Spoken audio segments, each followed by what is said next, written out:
Welcome everybody to another episode of Next Possession Sports Podcast. Me and Kamel here once again. How's everything, Kamel? Good. Did you get a cut? Yeah, man, but it's growing back crazy already, man. Crazy already, man. My hair grow back fast. So I gotta hit, text the barber like, yo, man, need another appointment, man. Got you. Yeah, man. Everything good again? Yeah, everything good, Yeah, man. Working is heat. So what we talking about today? Man, we moving on to the AFC West. Home of the Super Wild Bowl. West. Home of the Super Bowl champions. Yeah. All right. So let's go ahead and jump in. So this first team we're gonna cover, we're gonna verse the first, just based off how we finished last year. Now this first team, I really like their offseason. How you feel about the Broncos? Man, so we starting with the Broncos. Oh, man, I said versus first. My bad. First? Wait, hold up. LA, the Chargers. Yeah, Chargers. Yeah. So the Chargers are kind of in that rebuild mode, so to speak. They had Phillip Rivers there for a long time, and they finally let Phillip Rivers go. And they in the first round, drafted Justin Herbert, who I'm actually not a big fan of. We've praised a lot of draft picks recently on this show, but he's not one that I'm super excited about. Love him as a person, just not sure if he can translate into the NFL. They're going to be going with Tyrod Taylor as their starting quarterback, hopefully to give Justin Herbert some time to develop. But like I said, we're going to see if that pick pans out for him to be picked in the top 10 at number 6. Obviously, a lot is to be expected from a quarterback drafting that high, and I'm not sure if he's ever going to live up to that ceiling. Now, for a lot of other moves that they made, they were able to bring in Chris Harris, the cornerback from a division rival. We talked last week when talking about the NFC South about the trade that the Panthers made, trading trading Trey Turner for Russell Okung. So the Chargers were on the receiving end of getting Trey Turner, an all-pro guard, someone that can definitely help step in. They also on the offensive line signed Brian Bulaga, a veteran offensive tackle that's going to come in and fill in at that left tackle spot, which is going to be good for Tyrod Taylor in that offense. And then another, a line move was on the defensive side of actually signing Linval Joseph, a defensive tackle from formerly of the Minnesota Vikings, who was just a dog up front in the middle of a defense. So they definitely especially when they can help out some of their edge rushers that they already have, that's definitely a huge pickup. Yeah. Linval Joseph I actually forgot they signed him, but he's a space eater. And the last thing you want to do, that's the last thing you want on the offense side of the ball is to give Joey Bosa one-on-one. When you already got to worry about Melvin Ingram on the other side. Mm-hmm. So now you bring in Linval Joseph, who's got to like I said, he's also going to command attention, and you have a lot of like I said, versatility on that defensive front where somebody's going to be free, somebody's going to get that one-on-one matchup that you would love for that person to have. And if they can win that on a consistent basis, which Bosa and Ingram both have showed they already can, like I said, how many sacks does that lead to? How much QB pressures and QB hurries does that lead to and help out with? So yeah, and definitely I like the pickup of Kenneth Murray in the first round as well. Absolutely. Because you got defensive front that's fortified now. You got a linebacker that fly around. He's real good in coverage. Mm-hmm. And then on the back end, all the times it doesn't translate in sacks, you got QB hurries and QB pressure that lead to interceptions. And now you add Chris Harris Jr. there along with Cameron Hayward and Desmond King, who is I don't even know who his real position is. He's a secondary. This dude plays all over the field. Like he's a secondary, and then you also And then you also talk about getting one of my favorite young defensive backs back healthy in Derwin James. Yeah, and he played all the field. I mean, I was gonna get to him. I saw maybe like just Desmond King plays all over the field. Even though there are some rumors that he might be on a trade block because coming up on the contract here. But yeah, then Derwin James, and he comes down and he plays that dime linebacker sometime as well. Mm-hmm. So yeah, so that's good too. I'm interested to see what they're gonna get out of Jerry Tillery, their first round pick from last year, who didn't really impress this year. And I do like the late round pickup they got in KJ Hill. He really showed out in the Senior Bowl a lot. Yes. So I like that. You put him in there with Keenan Allen. I think development wise, that'll be good. Forget showing out at the Senior Bowl. Listen, I'm actually wearing the jersey now. If you see the maize and gold, you know what I mean? Like KJ Hill was a terror at Ohio State. And for them to be able to get him, the speedster that he is, in the 7th round, will ultimately be one of the best value picks of this draft. Because it was crazy. I could not believe he was available that long. Then you lose a Travis Benjamin, and now you're able to replace him with this speed. And that late, he wasn't, but he played that role. And now you're able to get a younger version of that, and someone who is extremely explosive. And if you can get the ball into him in many ways, especially in the open field, he has that chance to be that big play guy. And like you said, to help pair with a Keenan Allen and a Mike Williams, who finally was able to put together a full season. Yeah, and both of them had 1,000-yard seasons last year. Both had a 1,000-yard season. It was the first season really that Mike Williams was able to play a full year. He played 15 games now. And like I said, he was able to break 1,000. The year before, he didn't even play. He played half a season and had 10 touchdowns. Yeah. So if he can kept getting hurt. If he can kind of put that TD, the TD year he had his sophomore year with the 1,000 yards receiving last year to go along with the Keenan Allen, then you have that speedster there with KJ Hill. Like I said, it gives Tyrod Taylor, a lot of weapons on the outside. Yeah, and like you said, I'm surprised he was available that long because all the hype after the Senior Bowl, so he might go like early as like day 2. So go to the 7th round. Yeah, that was the ultimate steal.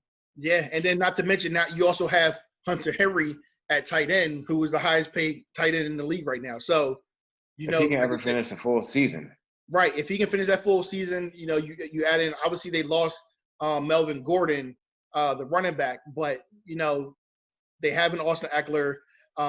You draft Joshua Kelly. I'm in the draft, running back from UCLA. So like I said, they're going to be a team that's interested. If they can develop and they can get the full potential out of a lot of players, they can be competitive.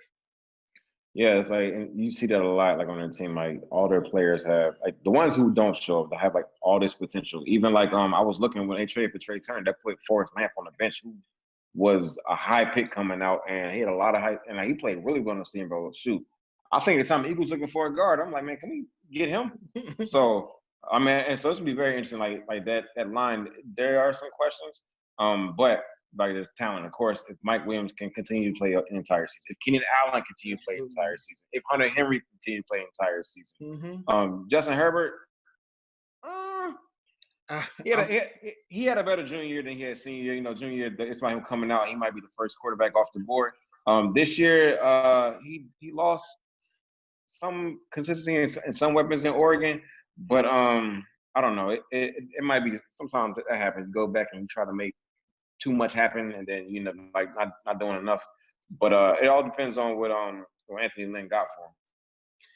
Yeah, I mean, and I guess my thing was also Justin Herbert, when he played top teams, he did not look good. And that's just where my worries come from. Trying to now play in the NFL, where all the teams now in the NFL are going to be like a top 25 NCAA team. Even the bottom of the NFL is going to have that top talent throughout the defense. So yeah. The only thing for me, and I get it because Justin Herbert does not wow you. The only thing is with him is that if you look at his specialists, like the receivers and tight ends and running backs, like where are they? Yeah.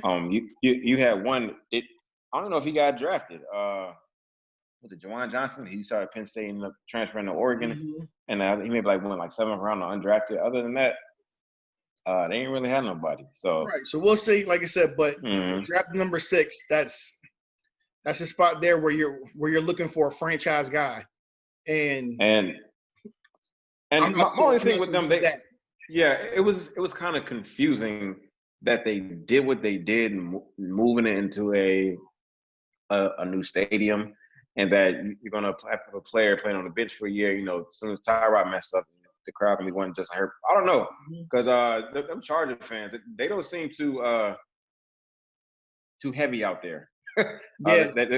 They played 16 away games last year. That's what it seemed like. But it does raise a question of like what are you doing now? They finally fixed on the defensive side of the ball. I feel like they did it like a year too late. But and like you said, being in that Pac-12 territory, if Tyrod were to struggle, Justin Herbert's name has been a name that's been floated around to be a top pick for some time. So they're all familiar with him as a name. So they are probably going to ask for him. But can Tyrod do enough, to kind of keep everything rolling, or at least through majority of the season? Because I don't even think they want to put him in, but so early. And he has the weapons. And like I said, I think Tyrod can. Tyrod can definitely be that bridge player, and if everybody can stay healthy, he's going to have the weapons around him to, like I said, to win some games. I would have rather them wait a year to pick a quarterback than to pick Justin Herbert at 6. But that's me. It just hit me. Like the entire offseason, I'm trying to think, who does Justin Herbert remind me of? You know who he reminds me of? Daniel Jones.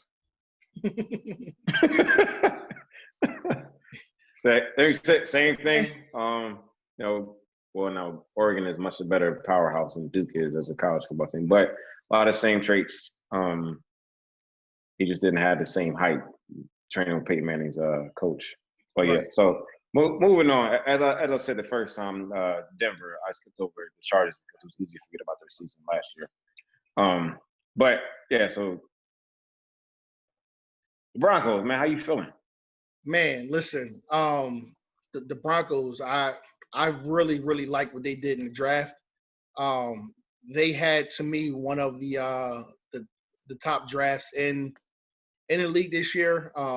Being able to get Jerry Jeudy at 15 was an absolute steal. To follow that up with KJ Hamler in the second round was just ridiculous. I mean, you talk about a team now that's going to be able to put out there, like, you have Cortland Sutton, who's obviously coming into his own and developing nicely.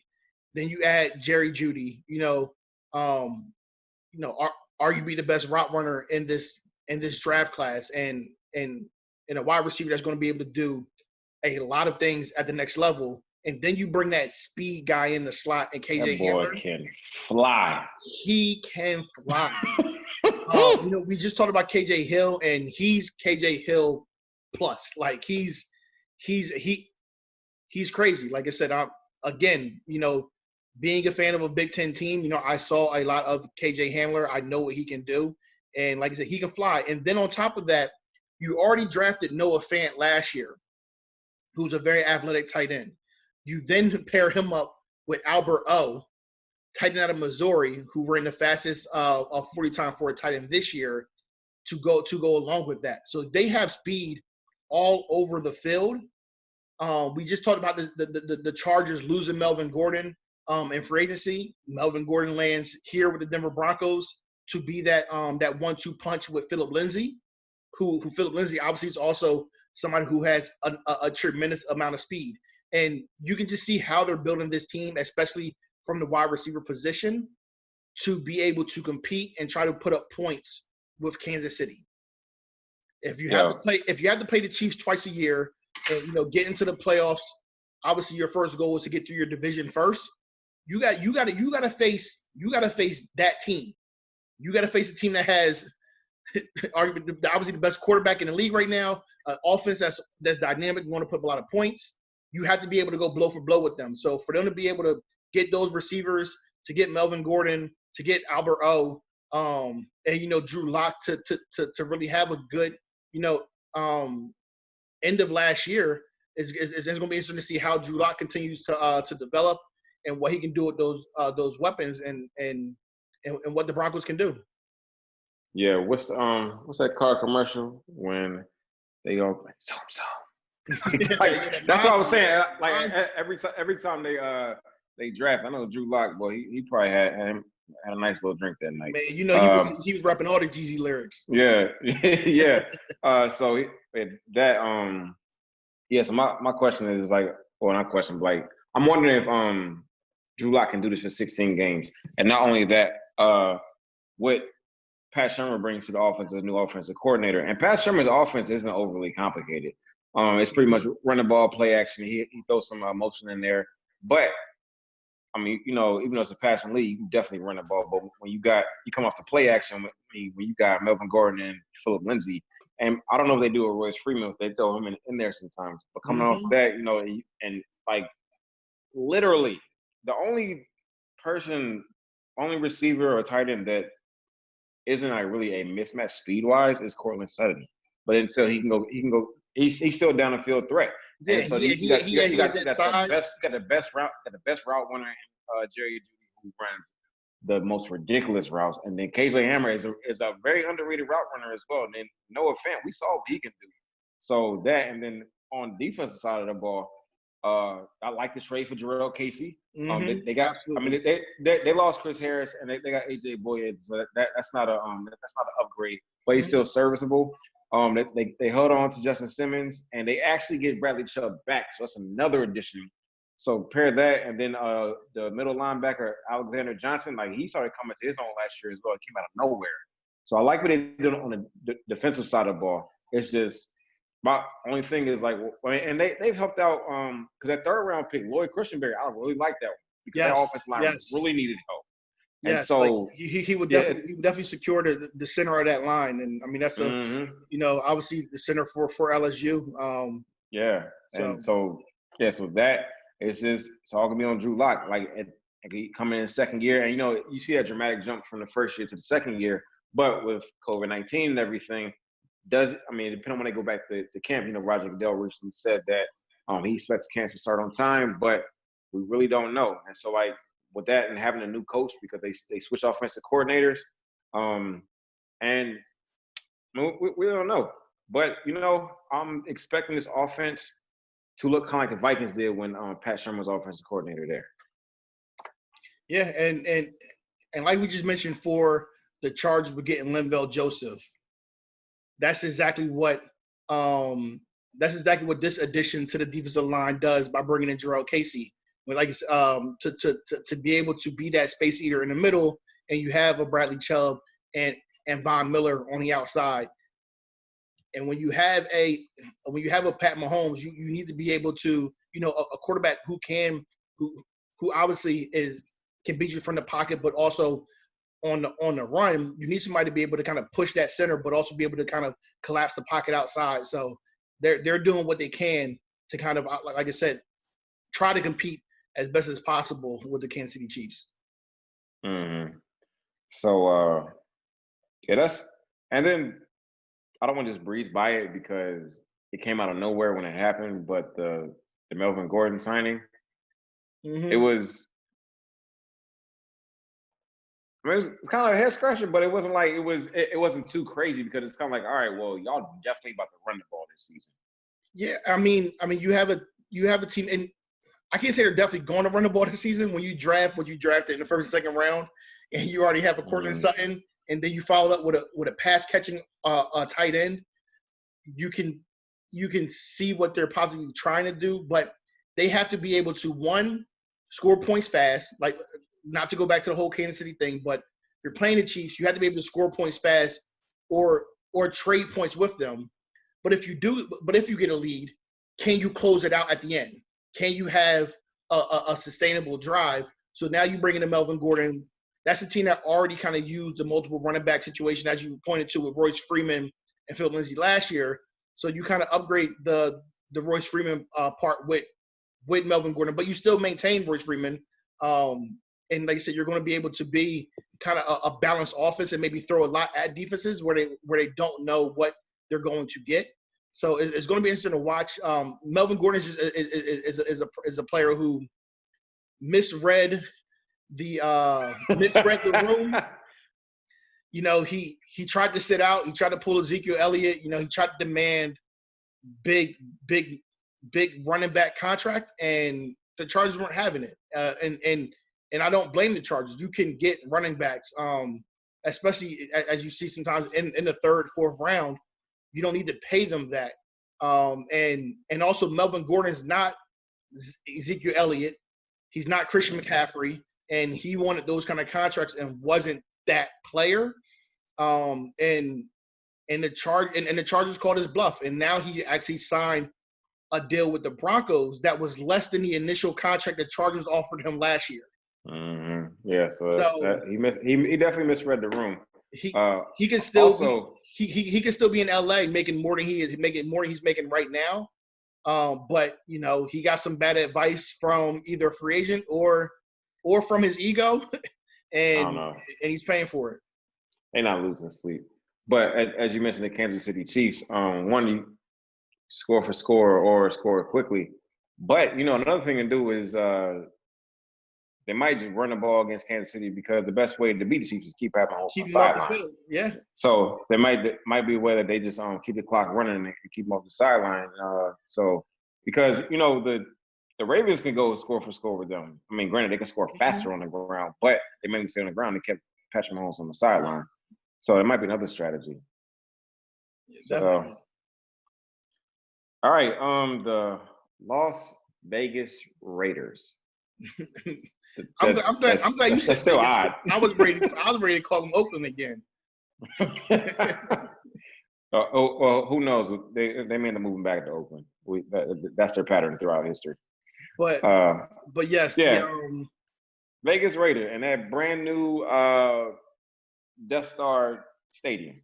Yeah. You know, if Vegas was ever going to get a team, while I don't think the Raiders should have moved from Oakland, they definitely fit, you know, the team that you expect to be in Vegas.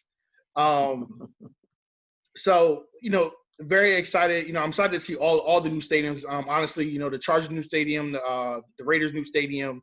You know, it's definitely exciting. But unfortunately, the Raiders are not for me. You know, I'll start with the offseason first. To me, they didn't do much. They brought in a bunch of pieces, but nothing that was like needle movers to me. And some of it being, you know, was very kind of like head scratching. You know, I'll start with Jason Witten. Oh, I'll go there. I honestly forgot about that one. I'm a Cowboys fan. If it hasn't been brought up on this podcast before, you know, born and raised, diehard Cowboys fan. Love Jason Witten.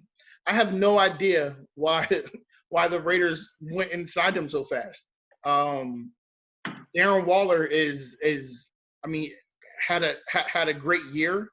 I know Mike Mayock and Gruden are very big on locker room guys and culture guys. So I'm guessing you're bringing him in to be kind of that, you know, that coach in the locker room and, you know, model citizen. But it really just doesn't make sense from a development standpoint. You don't want to have to take Darren Waller off the field. I don't know what kind of reps they promised him or haven't promised him. So I'm just interested to see how that plays out there.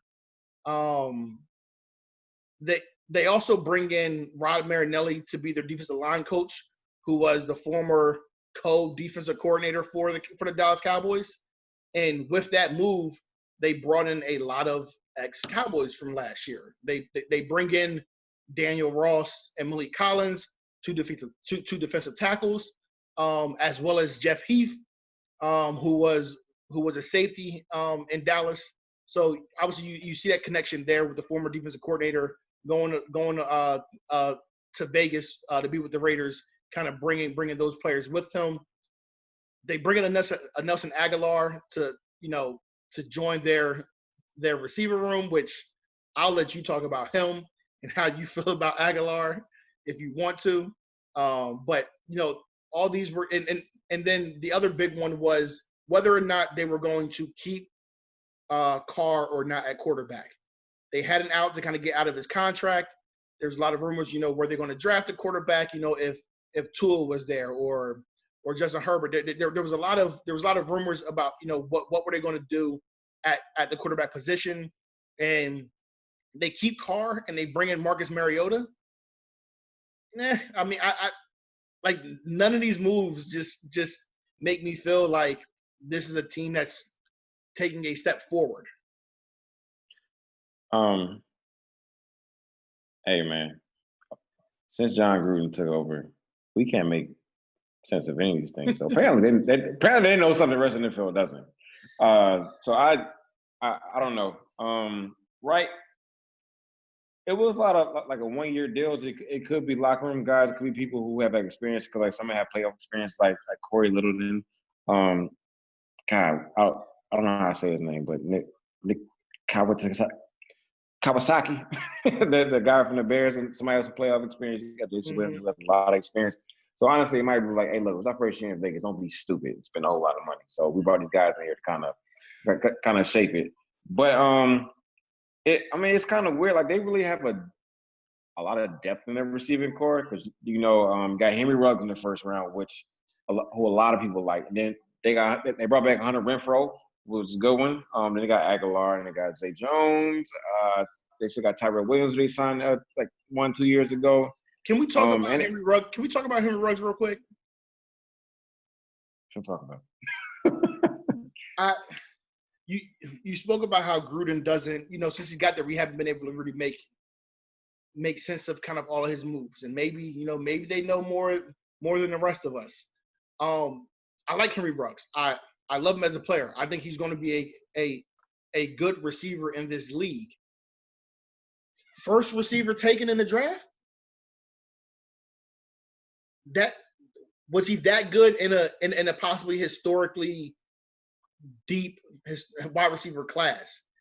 We talked about Jerry Jeudy, who fell to 15 because the Raiders passed on Jerry Jeudy, his teammate at Bama. The Cowboys get CeeDee Lamb at 17 because the Raiders decide to take Ruggs. Is Ruggs going to be better than those two, let alone everyone else that's also in this draft? I think because it wasn't that crazy to me, just because he was still projected to go in that range. Like he was. I mean, some other ones were. Yeah, like if you take it back to like years ago, when when Darius Hayward-Bay went like extremely high. Mm-hmm. So that'd have been different, but it was kind of like I don't know. I think we watched for long enough where it's kind of like we see some stuff and it's like, man, why did they pick that person? And they end up balling out. And so, it's not a head scratcher that he should have been a first round draft pick. I'm not referring to that. Like I said, I think Ruggs is going to be great. And you talk about somebody who can fly. He can flat out fly. I just don't know that he will be the best receiver in this. Like he has all the potential to be great, and still might not be the best receiver in this draft class because of some of the other talent that was there. And he might have been projected to go around 11, but that was also because some people projected Jeudy and Lamb to go top 10. So honestly, I don't. For me, it really wasn't that big of a gap between the top 3 receivers. Right. And yeah, I mean, I don't know. It wasn't that huge of a gap. And I really haven't evaluated the entire receiving draft class to this point. We haven't got through all the reviews yet. But like for those 3, like it was And the lead up to the draft, we heard he and Ruggs could have went first. But like CeeDee Lamb was typically like the consensus. Mm-hmm. But I don't know, man. So do you NFL. do you feel that they hit their next pick in the second round or in the first round out of the park, or did they reach there as well? They drafted Damon Arnett, cornerback out of Ohio State. So, hey man, that's what I said. That's what I said the first time. Over these past 3 years, we can't make sense out of anything, and I think that's why I'm surprised. It's like so when Raiders do something now, it's like all right. And that's what and that's what I'm saying. Like I said, is it that big of a stretch that Henry Ruggs was taking first? Maybe not. Do I think he was the best receiver in the draft? I personally don't. Damon Arnett, I don't know if Atlanta taking AJ Terrell at 16 made them think that all the other cornerbacks were also taken, and that's why they drafted Damon Arnett as early as he went. But who knows? Like I said, maybe they went deeper into the tape than I did and felt he's better than a Christian Fulton, a Jeff Gladney, a Trayvon Diggs. So time will tell. But yeah, there are some organizations who pick well throughout the draft, who pick well just like in the first round, who pick well in the third round.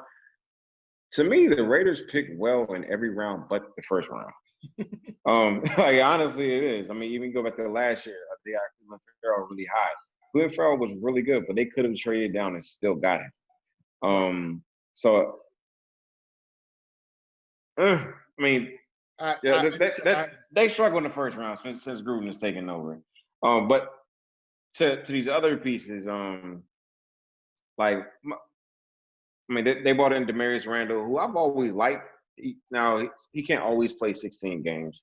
But I like them, and then they get Jonathan Abrams back, their first one pick last year, who didn't play, who you just don't want to get hit by him. Yeah. And then Trayvon Mullen, the corner out of Clemson they took last year, really stepped up and played well. And they went out and got Prince Amukamara, who plays a lot better than I always expected him to play. I'm just wondering if they can finally tie this O-line together with who they picked last year. Colton Miller. They brought in Trent Brown. Then Gabe Jackson was on the trade. Brock isn't. Then you had what's that name? I forgot it. Richie Incognito at guard. They brought in last year.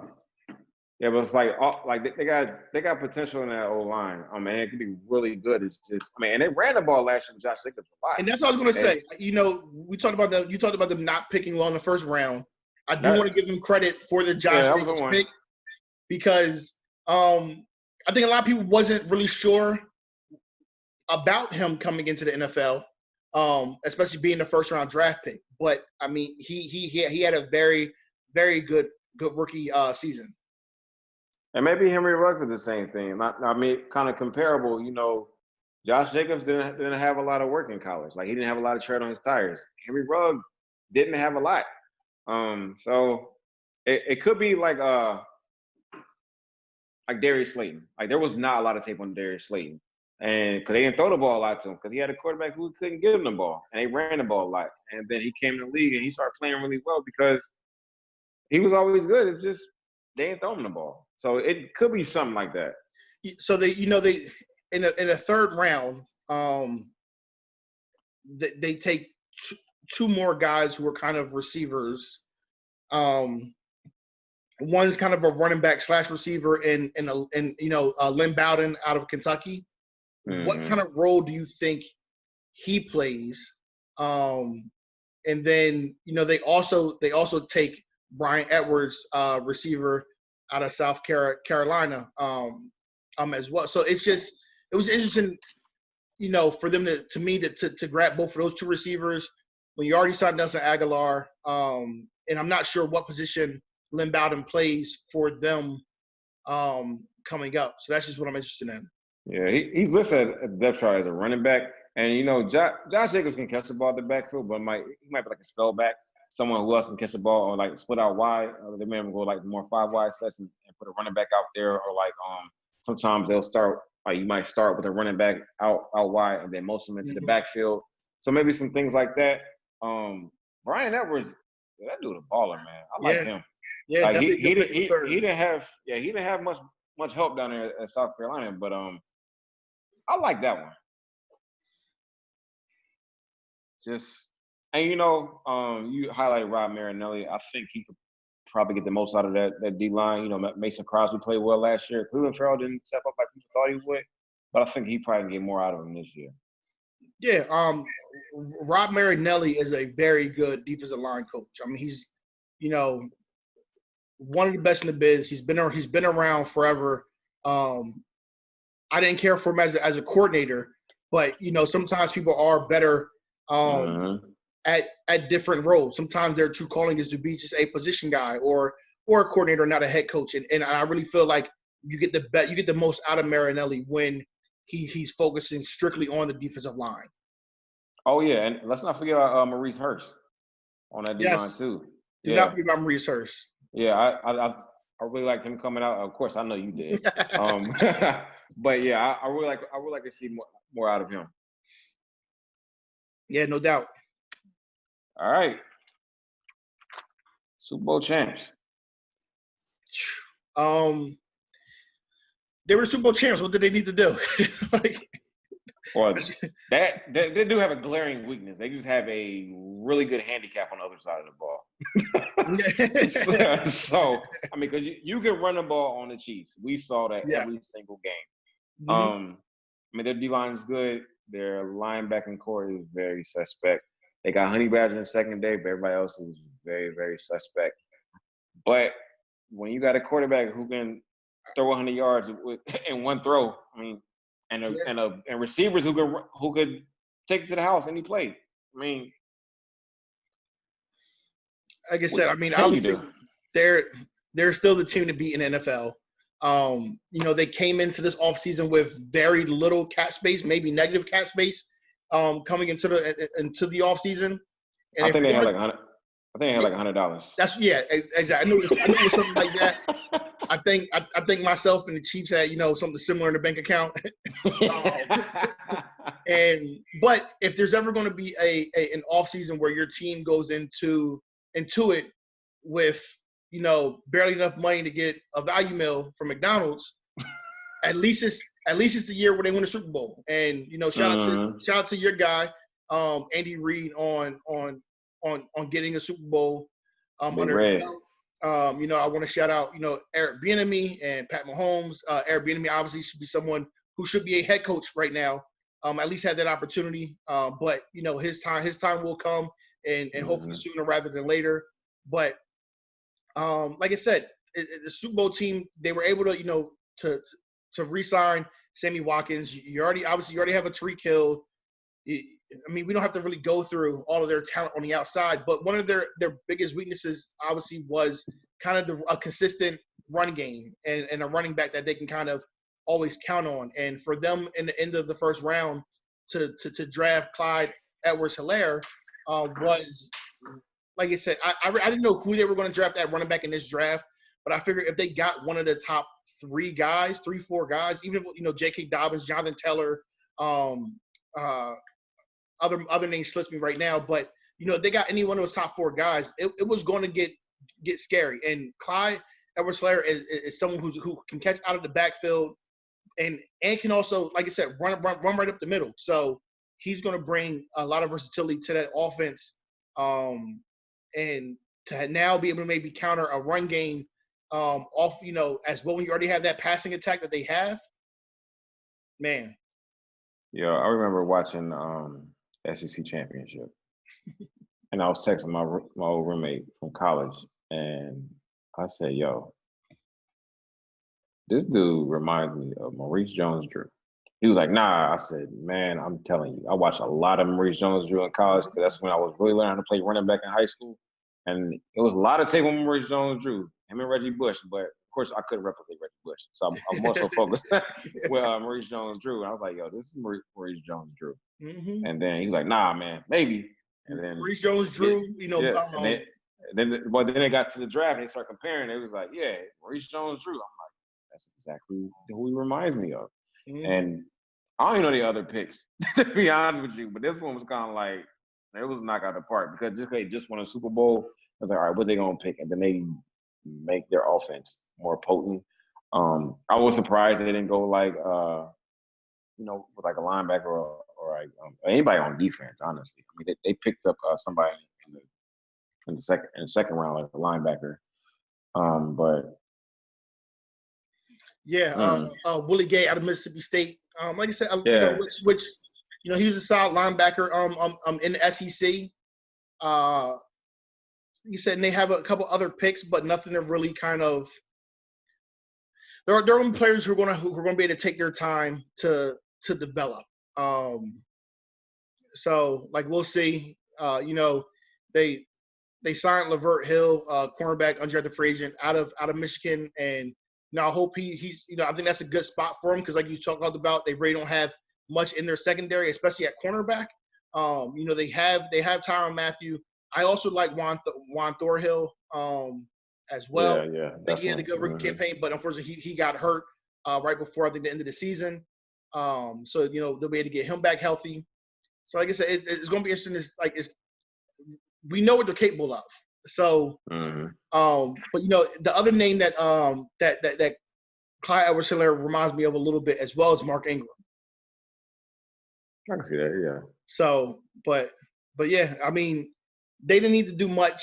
They didn't. They brought a lot of their pieces. They brought a lot of their pieces back. So they're still very much the team to beat, and not just the AFC West, the AFC and the NFL until further notice. Yeah, I think their biggest focus over next year is getting cap space because they got two players who they have to pay, one of which is far more important than the other one, but with Patrick Mahomes and Chris Jones. This is Chris Jones last year, which I was kind of surprised that they didn't draft a defensive lineman. Because Chris Jones that's a mammoth human being right there. But yeah, so they got two big contracts coming up that one you can replace, the other one you can't. So to have $100 in your bank account when you're building a franchise or trying to win multiple Super Bowls, because it took Andy Reid a very long time to get this one, and so he gonna want more. Yeah, and like you said, because I think because Chris Jones signed the 1-year deal, right? He signed the franchise tag, yeah. He signed the tag, so yeah, they got to figure it. They definitely have to figure out what they're going to do there, and. I don't know if you saw it too, because I just got the notification that he said he's going to skip the offseason. Oh, okay. So I did not. It just came to like 5 minutes ago. Yeah. Man, listen, Pat Mahomes' contract is going to be record breaking for NFL. I think everyone's expecting something with a 4 in front of the average salary. So whatever he gets, well deserved. But they had to figure out how to make room to be able to absorb that and also keep all that talent we talked about on that offense around him. Yeah, they're going. Well, they're probably going. Honestly, they're probably going to blow it up after this year. They'll blow it up. They brought Sammy back. Was Sammy a 1-year deal? Honestly, he wasn't they restructured his contract. His contract wasn't up. He took a pay cut to come back because there was rumors of him being on a trade block. But he took a pay cut, and so so Sammy got a big contract. Tyrann Mathieu got a big contract. Chris Jones on a franchise center. D4 got a big contract last year. The D4 team. No, not D4. What's the boy? Frank Clark. If Frank Clark got a big contract on their team, then and of course you can't dismantle the offensive line. But so it's gonna be really interesting to see how they fit under the cap. Yeah, like I said, I mean you can see I was like you mentioned maybe a Sammy Watkins contract being expendable and them trying to bring in a younger receiver there to replace him. I mean, they still got Miko Hardman. Oh yeah, I mean definitely, but you have all of it right now. Yeah, right now. But I mean, honestly, Sammy Watkins, he showed like what 2 games last year, and then he showed up in the playoffs. Yeah, but that was big. Yeah, that was definitely big. Mm-hmm. But like I said, he showed up in some key moments. But with Mahomes there, obviously that's a quarterback that you expect to be able to get a lot of guys to be able to plug in, especially if you already have a Tyreek Hill and a Travis Kelce to just kind of go alongside of that. Like you mentioned, you have Mecole Hardman still on his rookie deal. So if you have to let Sammy Watkins go and try to find a replacement for that, that's a little cheaper. That's definitely the route that you take.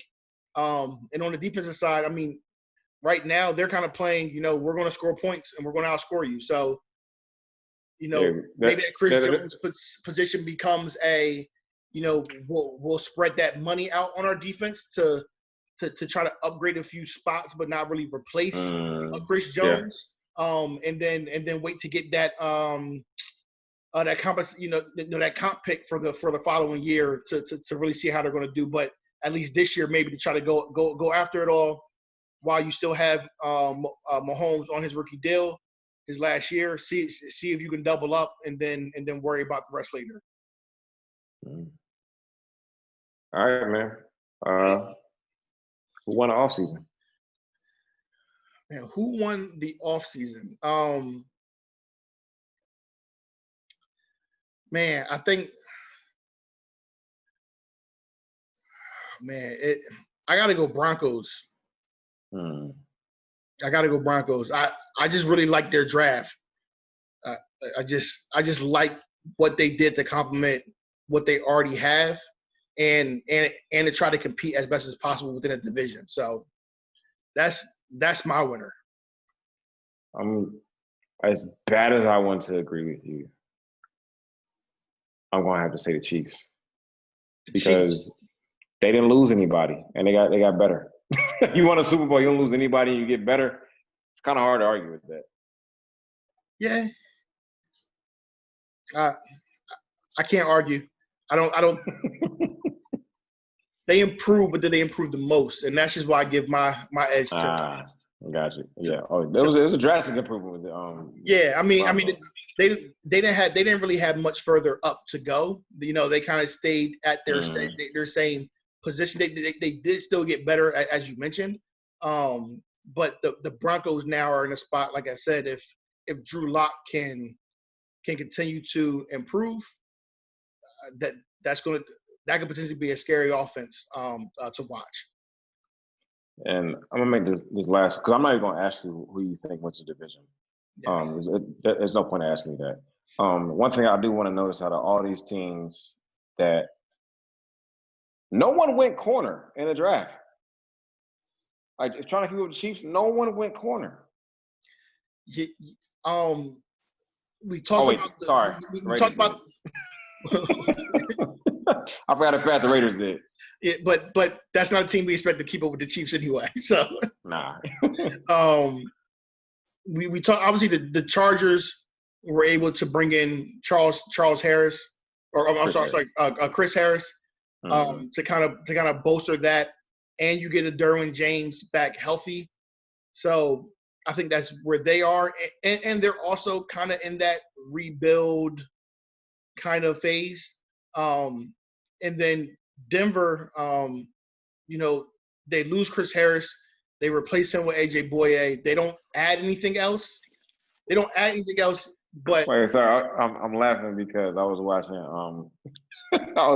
Jalen Ramsey and Trey White talking back and forth, and he said he called AJ Boye Boudier. Something wrong with him, man.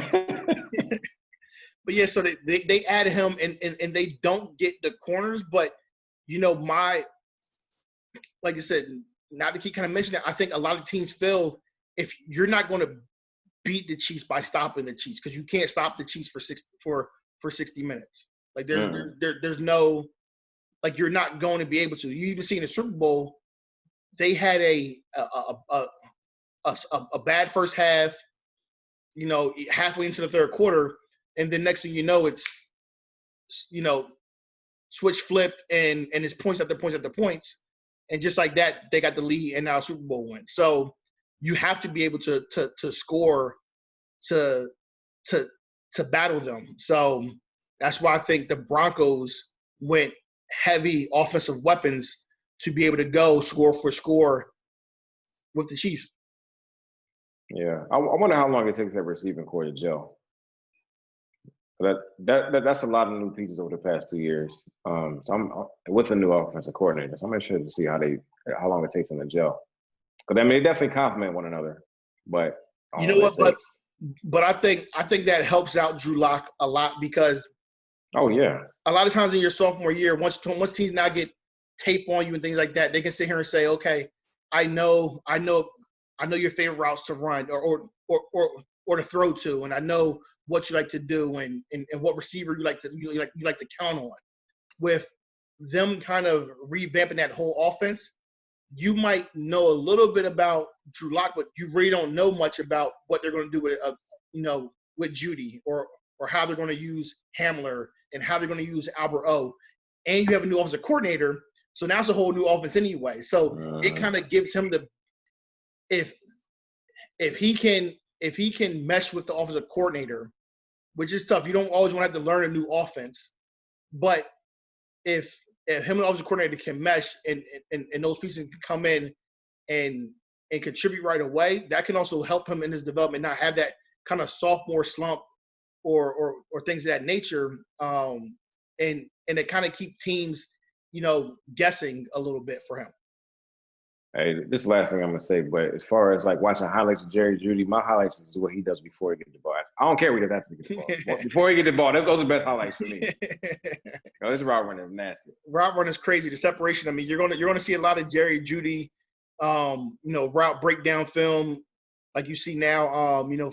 From your Devontae Adams and your Amari Coopers, your top route runners in the NFL. Mm. All right, man. So yeah, man.